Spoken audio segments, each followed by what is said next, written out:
Welcome into Mock Trial Masterclass, your guide to controlling the courtroom. I'm Luke, and I want you to be a mock trial master. And in this week's episode of the Mock Trial Masterclass Podcast, we're going to talk about how you can do just that.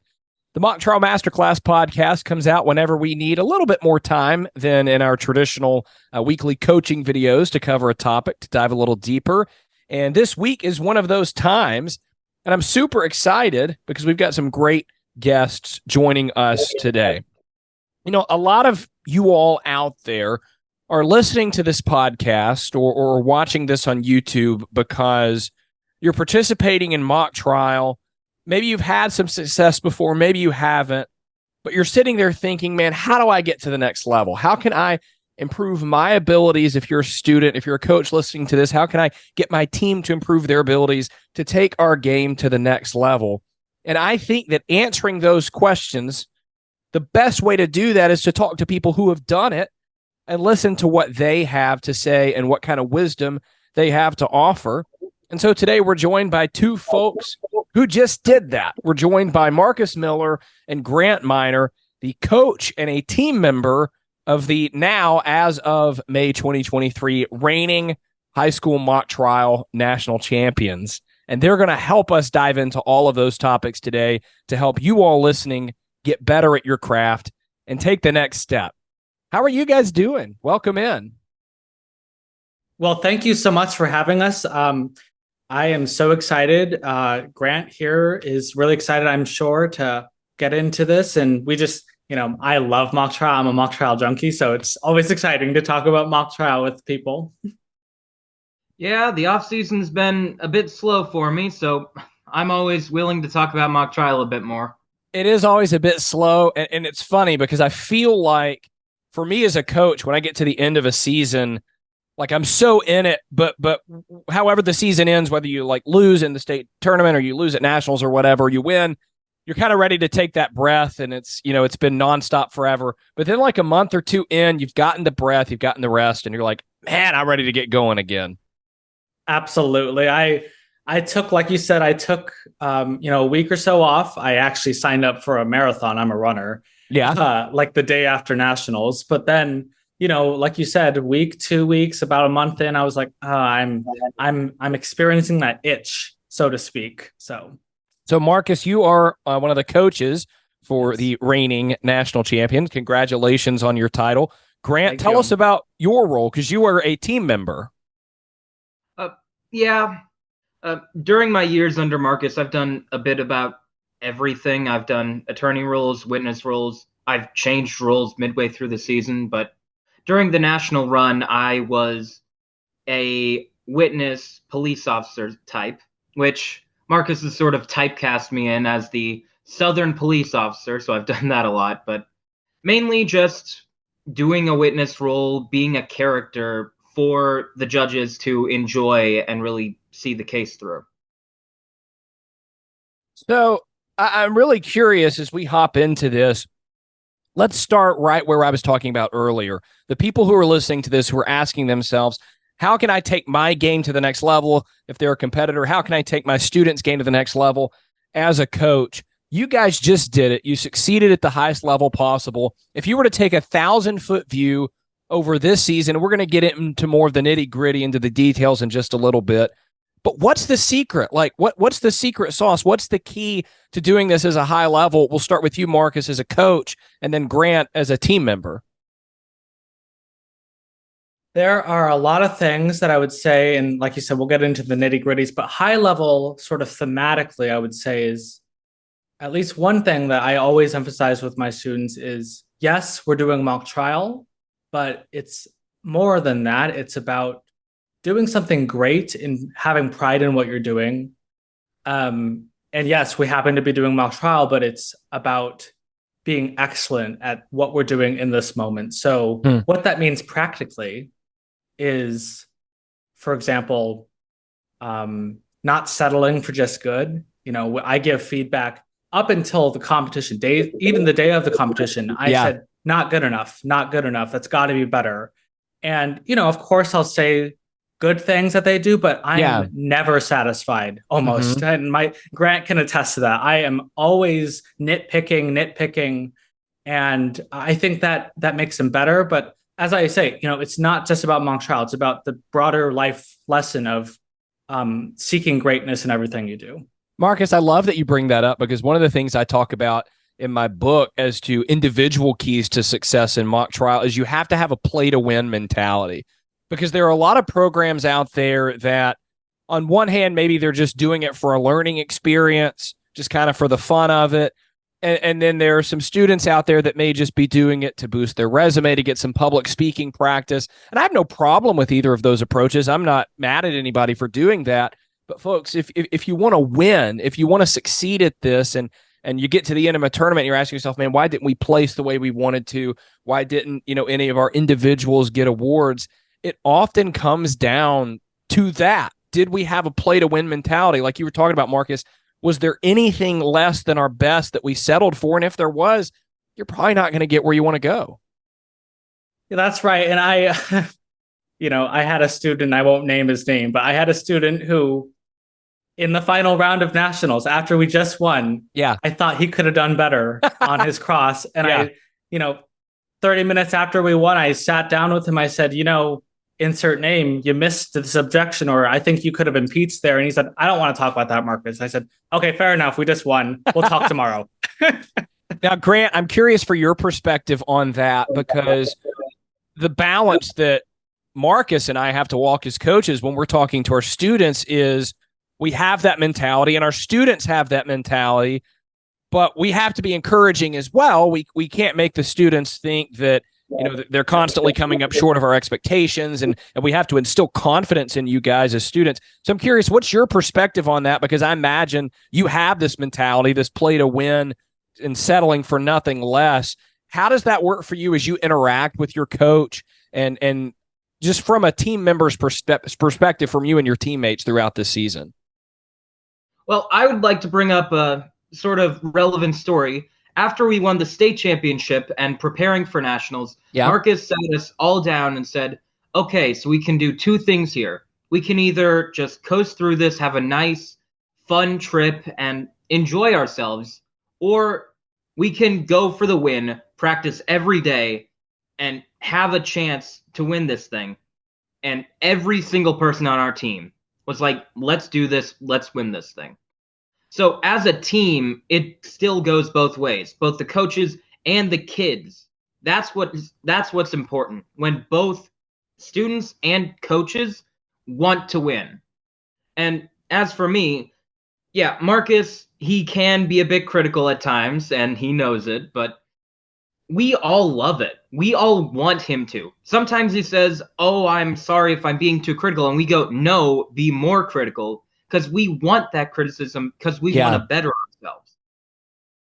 That's great, because there's nothing we as coaches can do to get you all to have that mentality, right? We can lead and put good leadership principles into place, but there's this myth out there about motivation, whether you're talking about a mock trial team or an office setting or anything like that, that there's something a leader can do to motivate the team. That, if you're thinking about it in an office setting, like the boss, throwing a pizza party if you meet your goals for the quarter, something like that, right? All that's kind of nonsense, because it really just comes down to the individual saying, no, I'm going to come into the office with excellence every day. And if we translate that to mock trial, I'm going to come to practice with excellence every day. I'm going to do everything I can within me to give my best, and I'm going to trust that my teammates are going to do the same.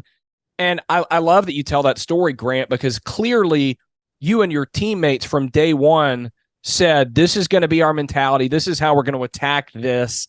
And it paid off, clearly. Yeah, and I echo what Grant said. I will also say that we have a lot of other assistant coaches that help kind of smooth the edges, so to speak. So it'll be, one major person is my then fiance, but now husband, Joe. He was kind of like the really nice one. And then I was okay, yes, you did good, but let's get back to what you could have done better. Mm-hmm. Now, I'm curious about this too, Marcus, because what I found, because I tend to be a highly decisive communicator when I talk to anyone, but especially with my mock trial team, where I don't like to add a whole lot of fluff. The compliment sandwich, if something was wrong, I'm going to say, hey, ask this question differently, and we're going to move on.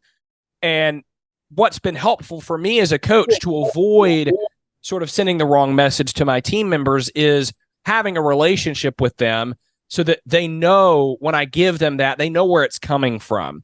So, for example, I'm getting to practice early and joking around with them and have little inside jokes with each and every one of them. And that way, when I say, hey, make sure you're only asking leading questions during your cross, because I caught you asked this open-ended question, they know where that's coming from. Their response to that isn't, oh, I'm being attacked, I'm not good enough, blah, blah, blah. It's, oh, yeah, my friend Luke really wants me to succeed, and he's giving me this to help that. Have you seen that play out for you as well? I have, and I'll also let Grant sort of jump in too, but I do a lot of things, or at least I try to, establish, like you said, that relationship with my students. I try to go to their extracurriculars outside of mock trial, like their choir concerts, their band concerts, their track meets or whatever, when I'm in town, because I actually coach remotely, but that's beside the point. I also, I'm always available to meet over Zoom if they want to like work individually. And during those meetings, of course, we're working on a mock trial, but we're also having fun. Yeah. We're joking around. We're, like you said, the inside jokes. And then also with the scrimmages, we like to joke around a lot of times too. So I 100% agree that it starts with relationships, both coaches to students, but within the students themselves, I do what they like to call forced rapport, where I force them to just hang out, not do anything related to mock trial, and just hang out as a group. And so anyways, I'll let Grant jump in about that. Grant, you were nodding and smiling that whole time. Yeah, he brought up a lot of memories. I don't know if I wanted to remember them, but Marcus takes the initiative so many times on just communication, not just related to mock trial, but I'd say about every week he calls at least once just to chat and talk about what's going on in life. And he does that with everyone. Like, that's not specifically with me, that's everybody. He wants to talk to people. And that makes us think, like, one, he's a bit clingy, but two, he really does care about us. This isn't just a coaching gig for him. He really cares about us individually and wants to see us succeed. You know what I love about this conversation is, and I try to explain this to people, and when they say, well, how do we succeed in mock trial? How do we sort of structure our program to be successful? What I like to say is, okay, if you're at a high school or a college with a great basketball team or a great football team, you got to do the same stuff they're doing. Like, it's obviously a much different activity. There's no, physical exertion involved. You're not lifting weights to get better. But as a coach, you need to be doing the things that the football coach is doing. Showing up to practice, setting a standard of excellence in practice. Like we were talking about, developing a relationship with your team members, making the difficult decisions even when they're not popular, and being willing to do that. And as a student, you got to do the same thing the basketball players are doing. You got to practice every day. Whereas the basketball players might be going to the free throw line after hours to shoot and get better. You've got to be spending time outside of practice as a mock trial student getting better. And I mean, as evidenced by our conversation right now, we've got 3 national championship rings between the three of us. We don't say that to brag. We say that this is the approach we take, and 100% of the time it works. Yeah, and I'll also say, on top of that, the one thing that I think is a sign of a healthy program, not just with ours, but I think a lot of programs, mock trial programs I've noticed, is when their alumni come back to help. And I think that's evidence that, the alumni had such a good time. They appreciate the coach, they appreciate the students, and they come back and help. Yeah. We have sometimes we have anywhere from 5 to 10 alumni come back every season to come help coach. And I really think it helps the students, it helps me, and we all just kind of have a shared experience and shared goal of doing well. So that's really fun as well. Grant, I'm curious for you because one thing that came up as Marcus was talking a minute ago was being able to have fun in the midst of that hard work. That's something else I talk about in the last chapter of my book, which is if you're not having fun, there's no purpose in doing this. Like, you want to win, sure, and that's the goal. But if you're miserable, you're not only is it not worth doing, but you're not going to win in the end. So I'm curious from your perspective, Grant, how did you and how did your teammates find that balance between goofing around, making sure you weren't taking yourselves too seriously, but also that you were at the same time taking your work seriously? Well, a lot of ways we did that was sometimes we'd go to one specific person's house and just do an entire practice there because it's all remote. So we changed up the locations, we changed up what we did. We just made it interesting so that we didn't get bored of the practicing. And as for having fun with it, I mean, we're all just really good friends in real life. And that might be a rare thing to see, but all of us who are just teammates, we all care, respect, and really actually like each other. Yeah. And no matter what goes through it, we all have each other's backs, which is an incredible thing to have and make sure it stays fun. We have a lot of just non-mock trial related events. We do parties. We just have a lot of fun to make sure that we are keeping a good relationship with each other, which better helps with mock trial. And one more question before we move on, because I want to talk next about your preparation before the tournament and some of the best practices that you all put into to practice. Is the sort of difference between college and high school mock trial? Because I'm a high school coach. You're a high school coach, Marcus. Grant, you were a high school competitor. But a criticism I've gotten before is like, well, we can't listen to what Luke says because he's a high school coach and we're in college. And that ignores a couple of things. Like, number one, I did college mock trial. Like, I won in college mock trial. Again, this isn't to toot my own horn. This is just to say, like, you know, we know what we're talking about. And Grant or Marcus, you've done college mock trial before. You've been in that world. So can you just settle this once and for all? The worlds are different, but these things that we're talking about here, they don't stop once you graduate high school. I absolutely agree. And I would say that, I think I would pit the best high school teams against most college level Absolutely. teams. Absolutely. And I can't tell you the number of times where I've had students from colleges, I've invited them to come watch our teams at practice or scrimmages, and they've repeatedly said things like, your team could do very well at AMTA tournaments or things like that. And so, and especially the higher level you get at the high school, the more flexible, because I think that really distinguishes college from high school is there's just a little more uncertainty in what the trials will look like because there's more ambiguity of what witnesses will be called and things like that.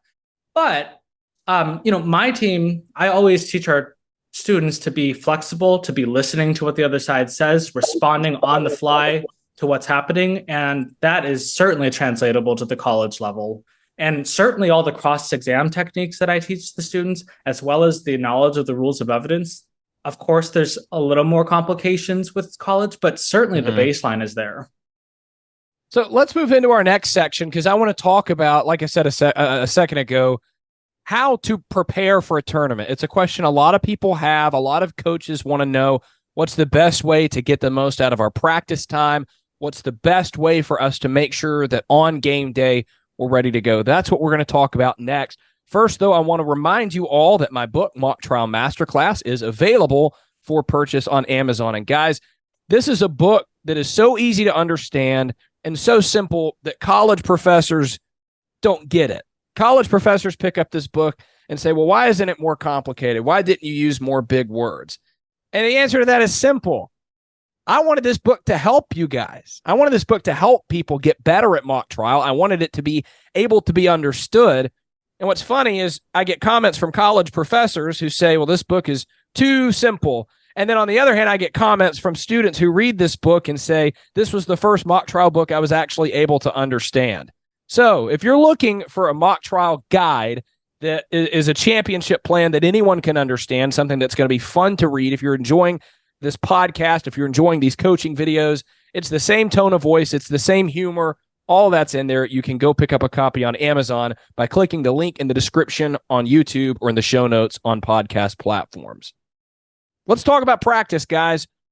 again, 1,000-foot view, we can break down the details in a minute. What does it take to get the most out of practice? We'll start with you, Grant. First of all, there's a lot of practice. I'd say about 10 hours a week I used to spend on mock trial, with like 3-4 practices, and the other time just spending it outside of practice. But the main thing that works with a practice is honing in on all of the different skills you need for mock trial. Because we had a lot of pre-season practices just working on the basics, the rules of evidence, how to present yourself in a courtroom. Then when the case comes out, it's study everything in it. Both witnesses and attorneys know the entire case materials back to front. Yeah. During practices, the most important thing is just being able to split up the workload, being able to work on each of the parts, being able to focus on different things, so that way you don't have a weakness. Yeah, I love that, because a challenge for our coaches is always, we want to start getting into the scripting. Not that everything's necessarily going to be memorized, but we get that case packet, we get the witnesses, and we say, okay, we want to start figuring out what to ask on cross, and what are we going to ask on direct, and what's our theme, and what's our opening statement going to be. And then we forget that, like, we forgot to tell the students what the whole purpose of an opening statement is. And we forgot to tell the students that, you shouldn't use fillers at the end of your cross-examination questions. And so I love what you said, Grant, because it's a great reminder for all of us that it starts with the fundamentals. It starts with knowing what it is you're doing before you get to the point of figuring out what exactly are the particulars of that and what specifically you're going to say. Yeah, I think it's just really important to know the basic foundation of what you're doing, because I coached an 8th grade team of mock trial, and I did sort of what you said. I focused on, okay, this is what we're going to say, this is what we're going to do, and focused less on, okay, this is what mock trial is. Yeah. Because all these people are starting mock trial for the first time, and I'm here doing high school mock trial, sort of saying, like, okay, if you do this and this and this, and you sort of have to just let the students figure that out too, which is why I appreciate Marcus's coaching, because mine did not work that well. Marcus, talk about your coaching as compared to Grant's. Grant did a great job for his first year. I'll just let the record reflect that. But I would say, sort of picking up on the theme of not losing the big picture here, I think one thing that teams, especially at the beginning of the season, that I think really distinguishes the top teams from the good but not great teams is they oftentimes don't take the time to develop a coherent case theory, and making sure that, like, for example, with our team, I don't assign parts until about a week until after we've all read the case, until we've all had a discussion together about, all right, what case theory do we want to do for the plaintiff? What do we want to do for the defense? What evidence do we need from each part, direct, cross, things like that? I don't even assign the parts at that point, because I don't want the students to be tunnel visioned at that point. I want them seeing the case from a wide perspective. And then once we as a team have sort of agreed on at least a preliminary framework, of course it can change as we get more into the details, but at least as a preliminary framework, then I assign the parts, and then they have something to go off of when they work on the parts. Everything will hopefully be cohesive. And because, as you know, a lot of times there's a lot of different approaches of how you might want to present the plaintiff case, or which argument is going to be best for defense. And if you try to do the spaghetti at the wall, that oftentimes doesn't work. You want to have a coherent theory, especially with time limits in mock trial. So I would say one of the first steps that coaches and teams can do is have that week, even 2 weeks, spend it on learning the case and doing the big picture, list out the elements and figure out what pieces of evidence go under each element, and then get into the nitty-gritties with the parts. That's great. Grant, how did that help you as a competitor, that approach, go through the season, starting with, okay, we have a theory, we know what the heart of our case is, we have a theme, and then going from there, as opposed to starting with, okay, well, what are the 3 questions we want to ask the expert witness? Well, I remember the first day after learning the case, we had a 3-hour meeting where all we did was decide what our case theory is going to be, what our theme is going to be. We spent like 3-4 hours just all in the same space, solely working on about 3 or 4 words per theme. And being able to work into that, it's sort of like having the cliff notes to something you've already read and now reading it again, fully knowing what the basic plot lines are going to be. It makes it so much easier to fill out the rest and be able to focus on one storyline and one point instead of figuring it out as you go. And another good thing about finding a case theory is that everybody's on the same page. Like if one direct says this, the other direct is going to build off of that. Our directs, our crosses, our opens, our closes, they're all building off the same thing because we all know the theory and all know what we're going to build around. I love that. As we're talking about building a foundation for your team and making sure that students have a mock trial foundation before we get into the foundation of the particular case, one of the really important things to do, and it's come up in our conversation already, is a foundation in the rules of evidence. It's one of the most important things, but it's also one of the hardest things to coach and to get students to pick up. Teaching people about the rules of evidence and objections was really one of the main reasons I wanted to start the whole Mock Trial Masterclass thing, because it's just such a hard thing to grasp.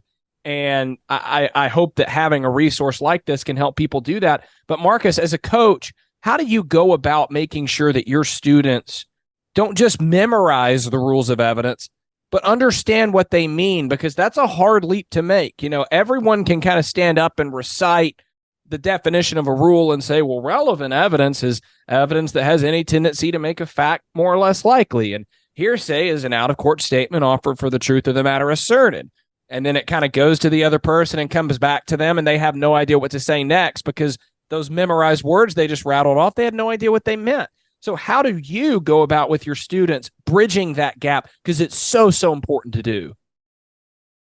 So this is something that I have worked on for years now and trying to figure out how to make the rules of evidence the most accessible to students. What I do is, and this is sort of the blueprint that I would recommend to coaches, I would say, is at the beginning of the season, before the case comes out, I actually teach the rules of evidence through the cold call method. I went to law school. I do it as if I'm a law professor. And we walk through, we start with relevance, then we go to hearsay, then we do character evidence, and then we kind of get into the more, the lesser intellectually challenging ones like speculation, things like that. Mm-hmm. But what I'll do is I'll teach them the rules. We'll literally read together what the rule says. And then I will come up with a million different hypos. I will either type them up and put them on a slideshow, and we'll walk through the examples together. And then I'll cold call them and say, all right, Grant, you're the prosecutor. What's the argument that you make for why it's hearsay? Yeah. All right, so-and-so Susan, tell me as defense, what's your best argument? And I force them to articulate using the language of the rules and applying it to the facts. I force them to do that. And if I think they're wrong, then I'll say, all right, so-and-so argues this. Next student, why do you think that's, do you agree or do you disagree with that analysis? And then we'll walk through it together. And so that's initially what I do. Then once we get the case and once the lawyers have sort of gotten their parts written and everything, I will read the statement with every lawyer, word for word, line by line. I will read their entire statement together. We will stop after every sentence. Any objections here? Either should we make them or should we not? Or do we anticipate an objection? Mm-hmm. And then if so, we literally talk about exactly what are we going to say? What is their best argument going to make? What's an argument that they'll make that's probably a bad argument, but we need to know how to respond to? And we have quite literally documents, probably 15, 20-page long documents of responses that we plan to say. And if they say this, say this. If they say that, say that.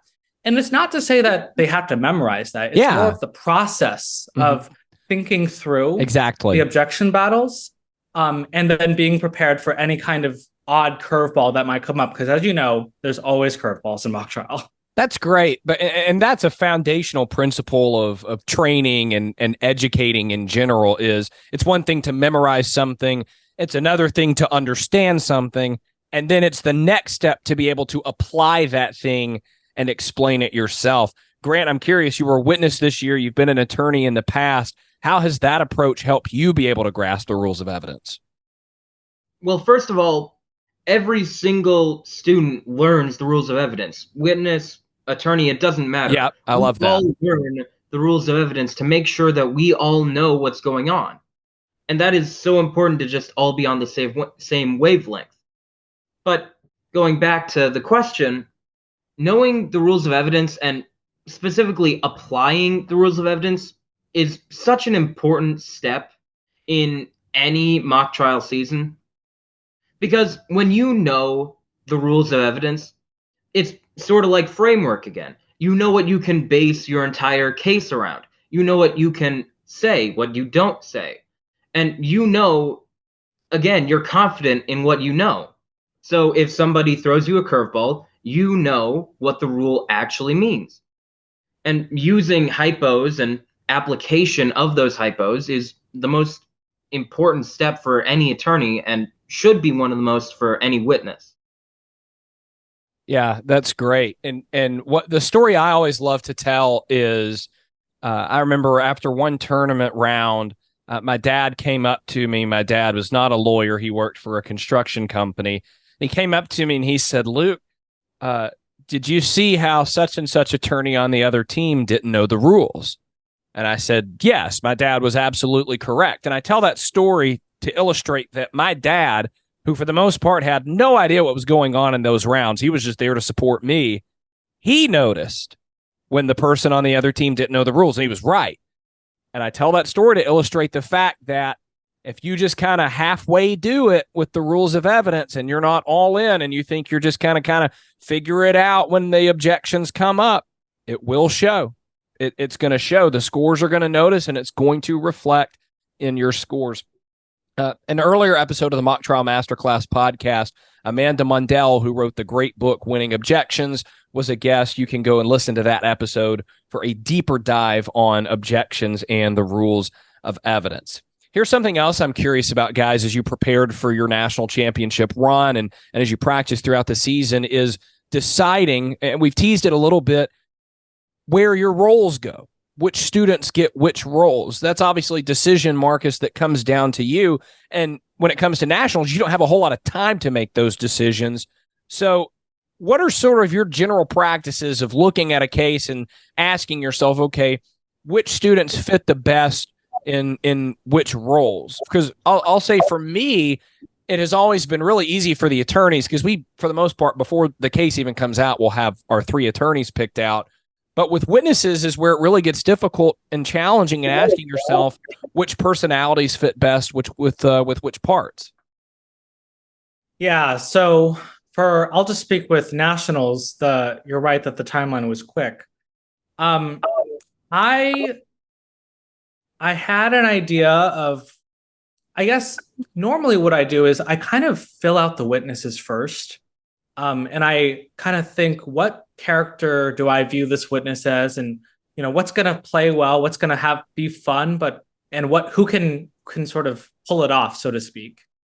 And then once I have those in, then I'll kind of balance that with, all right, is this too lawyer heavy? Is this too witness heavy? Trying to even the sides out as much as possible. Mm-hmm. And then the other consideration I look at is, who do I think is going to work best together? Of course, everyone, works well together generally, but naturally there's going to be people who get along a little better personality wise and things like that. So I definitely factor that in. I factor in, related to that, if people have worked together in the past and they've done great, they have that chemistry, they've got that rapport. That's really important. That's kind of the intangible, I would say, in mock trial, is the sort of blind trust that you can put with each other, both witness and lawyer. So that's another factor I consider. I also consider, what I look at is reading the statements, which witnesses I think and anticipate will have the most difficult objection battles, and then maybe putting my lawyers who are the strongest in objection battles in those roles, and things like that. Yeah, I don't have one sort of cookie cutter approach. I really think of it as a holistic approach, and of course, I also ask the students what do they want, and obviously they don't get every time what they want, but I definitely factor that in into my consideration. What about with new students when they come in? Because a lot of the things you just talked about are the sort of known commodities, right? You know that Grant is talented at this thing and that one of your other students is more talented at that thing. How do you evaluate when someone comes in? What's your audition process? What do you like to do to figure out when you have new blood where they're going to wind up, or if they're going to wind up anywhere? Well, first of all, we apologize saying, welcome to the ride. But all jokes aside, one thing that I like to do with our team is before the case comes out in the preseason, I actually write my own cases for the kids. And then we do mini mock trials where literally the day of, I give them the case. They have an hour to prepare it, and then they do the mock trial right then and there. They're short, like 1 page per witness or 1.5 pages per witness. But I use those to kind of see, all right, like, can this student kind of get up and do a cross on the spot? Can they do a close? What would it look like if they're placed in a witness spot, and things like that? Yeah. So I use those as metrics if I'm not familiar with them. And also just during the cold calls, as I mentioned earlier, I use that as a metric to kind of help me evaluate who might be best with objection battles. And I'm constantly talking to the students, also just making sure, keeping temperature checks on how they're feeling about, I'm sure you're feeling overwhelmed, but how overwhelmed are you feeling, and things like that. So, and then of course, during practices, I have my assistants sort of monitoring. I'm always asking my assistants, how is this student doing? Give me an update on how they're progressing, things like that. So we try our best to accurately predict how students will do. So we've hit sort of the keys to success, took that 1,000-foot view and asked, what does it take to be good at mock trial? We talked about that play to win mentality. Over the last few minutes, we've been covering preparation, what it looks like to practice well and get ready for a tournament. As we wrap up, I want to talk about the tournaments themselves, because tournaments are difficult to get through. It's a slog. It's a marathon. And so I want to go through some of the best ways that you all like to get through a tournament, especially when the pressure is on, like it is at nationals. So, Grant, I'll ask this first question to you, and that's, when the pressure's on, when your nerves are getting really high, as they're naturally going to do in those types of situations, what are some of your favorite ways as a competitor to calm yourself down, kind of bring that pressure level down, and make sure that no matter how anxious you might feel on the inside, just because it's a big deal and there's a big trophy on the line, you're able to perform the way that that you can and that you're capable of? So one of the easiest things to fall back on when the pressure's rising or you're feeling stressed is just falling back on your knowledge of the case. Again, when you practice as much as our team does, you know what you're doing. And when you know what you're doing, the pressure of performing it is lesser, because you know everything you're going to say. You know how you're going to say it. So worrying about saying it differently this one time, just, it goes away when you realize how many times you've done it correctly. Because at this point, you've done it correctly hundreds, if not thousands of times, just practicing it. So falling back on the knowledge that you know what you're doing is one of the ways I comfort myself if ever I'm feeling stressed. I love that, because, and this is something else I talk about in the book, is that stress level comes down with preparation. You have to be confident to be successful at mock trial, and that confidence doesn't come from some kind of like, oh yeah, I'm the stuff. I've got, it comes from your preparation. It's the preparation that gives you the confidence. The hard work is what leads to the confidence, not some kind of attitude of arrogance or cockiness. Yeah, and another thing that really helps with dealing with the pressure, a lot of times being thrown off your game is extremely rattling and unsettling for a lot of teams. But what our team stresses is adaptability, being able to adapt to any curveball that mock trial throws at you. So if something happens or a judge overturns a call or something doesn't go your way, it's important to just fall back on being able to adapt to your surroundings. And it's hard to coach adaptability, but being able to just throw yourself into any situation and being able to adapt to it, learning how to do that really helps you deal with the stress of something not going your way. How do you coach adaptability, Marcus? Well, we do a million scrimmages. I try to set up as many scrimmages as possible with teams because every team will bring something new to the table, some new quirk, some new theory that we haven't seen, a new cross question that we haven't seen. And then, I tell my students, do your best. And then after trial, I always call it our postmortems. I go over and we go over part by part and I nitpick and I say, all right, so they asked this. I didn't like that response. Let's figure out a different way to respond that way. And that's one way I teach adaptability. The other way, as I've kind of mentioned before, is the cold calling. That's right there. You're just put on the spot, have to come up with a response. And I think the other thing I try to teach them is using this is a very specific example, but teaching my students to listen to the other side's opening statement to understand what their theory is, and to then think about, all right, how can you address their core concerns in your parts with making it sound natural, of course. And, having my lawyers figuring out how to frame objection battles in the context of their opening statement. I think that's a way that is like a very practical way to be adaptable. Yeah. Picking up on things that they say that the other side says on direct and referencing that on cross, another very easy way to be adaptable. So those are a couple sort of practical tips on that. Yeah. One thing that I think is a bit of a shock for a lot of coaches, especially who are new to this, is they get into a tournament. They're like, all right, we've got our preparation done. We're ready to go. I'm confident in my team. And then they realize that, oh yeah, we have to eat lunch at some point. We have to stay hydrated somehow. I'm curious for both of you guys, because that's always something that we have to put a lot of thought into beforehand, is making sure we've got, snacks with high protein ready to go. We've got Gatorades on tap because it's an exhausting day. It's a taxing day. I guess how important is that to think about, and what are some of the ways you think through that ahead of a tournament?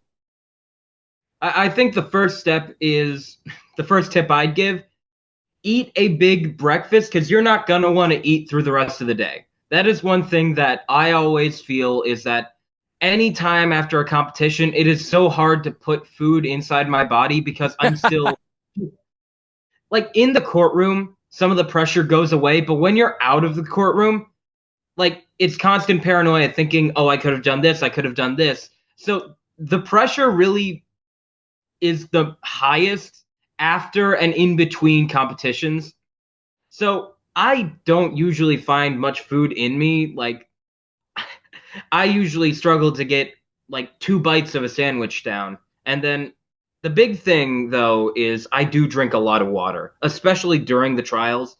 So we pack a lot of water, I'd say 10 or so big carry-on things we took to national, make sure we all had water. I'd also like to just add for the record that we do feed our kids. I forgot. It's up to them. Yes. No, but we are blessed with amazing parents and volunteers that, they'll come pick Subway up and just have Subway ready to go so that, while I'm giving them feedback, they can eat their lunch. Like Grant mentioned, I've got parents bringing in mini water bottles, things like that. I definitely would recommend sort of planning it out ahead of time. We even planned it out to the dot of, where exactly are we going to meet? Things like that. Now that's huge for our program, is we've got such a great group of supportive, parents and grandparents and aunts and uncles and all of that who are constantly asking, hey, what can we do? What can we help out with? And that's like another sort of hidden thing, I think, especially in high school to success. It's hard to have that in college because a lot of your students are coming from all over the country. The parents can't necessarily show up to competitions. But at the high school level, when you've got parents who are and want to be involved, that's a huge resource for you that you should take advantage of in a good way, in the sense of if they're asking to help, you should give them that opportunity. And it's a big, like you said, Marcus, it's a big blessing to your program when you're able to have that. All right, we've covered all sorts of aspects of succeeding at mock trial. I've had so much fun chatting with you guys. As we close out, I'm going to have you guys answer the questions that every guest on the Mock Trial Masterclass podcast gets to answer on the way out the door. And that is this. I want to hear your greatest individual success in mock trial. This can be, Marcus, back when you were a competitor. This can be as a coach. And I also want to hear your biggest individual failure as a mock trial competitor or coach, because a lot of people listening to this get discouraged and think, well, I'm not any good at this. I'll never be as good as these two guys I'm listening to who just won the national championship, because clearly they wouldn't make the kind of mistakes I do. And what I love to be able to share with everyone is, no, we all make mistakes. We all do dumb things. It happens to every single one of us. So your greatest success, brag a little bit, and then tell us about your greatest failure. Well, should I go first? Grant, do you want to go? I'll let you go first. No, you go, Grant. You go, Grant. Okay. It's interesting that you mention nationals there, Luke, because my biggest failure was during the nationals competition. In the Elite Eight round of it, I was going up doing my cross, and they brought up a question, and I knew my statement, so I answered no. What I failed to remember was an exhibit that he then entered and then showed me how I was wrong. So he impeached me through an exhibit that slightly contradicted my own statement. Mm-hmm. Yeah. And I'll tell you, it was one of the most terrifying things knowing that I was wrong in the middle of the most important trial of my life. So being able to build off of that is really important to me. Yeah. But then my biggest success was actually in the state tournament this year in the semifinals. I was again on cross, and they were again trying to impeach me. And at this point, I am racking through my mind like stone cold on the outside, but inside I am just internally panicking like, okay, gotta do this. Am I really going to get impeached here? Oh my goodness, we're going to lose. And as I am scanning the piece of paper in front of me, this statement that they're bringing in front of me, I see a slight contradiction. And 2 seconds before they ask the impeaching question, I sit up tall and in my most confident voice, I showed them that contradiction. And it was the best feeling in the world watching them triple take at the statement and then me. They waited 5 seconds before they even thought of the question. And from that point on, I completely destroyed that cross. And that has to be my favorite moment that I've ever done. I love both of those. Because there's no more powerful moment as a witness than when that happens. Like when you've just got this someone, standing in the well, just completely sweating and have nowhere left to go. It's just the greatest thing in the world. And then what's funny, Grant, is on the other side of things, when we won the national title back in 2019, in round 3, we had a witness get brutally impeached, like to the tune of, are you saying it was green? Yes, I'm saying it was green. I'm showing you your witness statement. You say right there it was blue, right? Yeah. I mean, it was really brutal, but that just shows you're going to make mistakes even at the highest level. You just got to roll with the punches and move on and keep bringing your best. So I love those examples. So failures on my side. I think the thing that I would say, when I was a high schooler, I did not know the rules of evidence that well. I kind of just assumed I would be able to figure it out on the spot. Yeah. And I remember a specific objection battle, and I just completely went deer headlights, and I made something up that was really a bad response. And I just remember distinctly feeling really bad about that. And then in that same cross, not only did I lose an objection battle, but then I got so frustrated that I started to cut off the witness. And it was like this really sympathetic like witness who like was dying of cancer and things like that. And I just started cutting her off like immediately, and it was really bad. So don't do that, students. Don't do that. Successes. I view success, and there's a lot of ways to define it. I would say just from a competition standpoint, I mean, of course, winning nationals was great. But just I love how consistent my teams have been. We've consistently done very well at state. And every year the teams have the success at state has just gotten better and better. This year was the first year that we won, but the years prior we had done, semifinals 2 years in a row. So we gotten close. As far as the other kind of success that I'm most proud of, and I would say this is even more important to me than the trophies, is the relationships I have with my students. My first year of coaching was 4 years ago. And so 3 of my students are now going to law school. Mm-hmm. And I think as a coach, that just makes me incredibly proud to see them continue to succeed in the undergrad level. I'm still in contact with many of them. Like I said, they come back and coach. And just having the connections and friendships and relationships with my former students, I would say that's a huge success and something that I cherish the most out of being a coach for mock trial. I love that. Guys, I've had a blast chatting with you guys, but more than that, I think a lot of people who are listening to this are going to get a lot of great help, a lot of great advice, and are going to take their game to the next level this upcoming season because of the wisdom that you all shared. So thank you so much on behalf of everyone in the Mock Trial Masterclass family for your help today. Well, thank you again so much for everything you do for the mock trial community.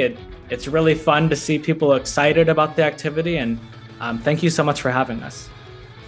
Yeah, I had a blast being here as well, and I can't wait to keep tuning into the podcast.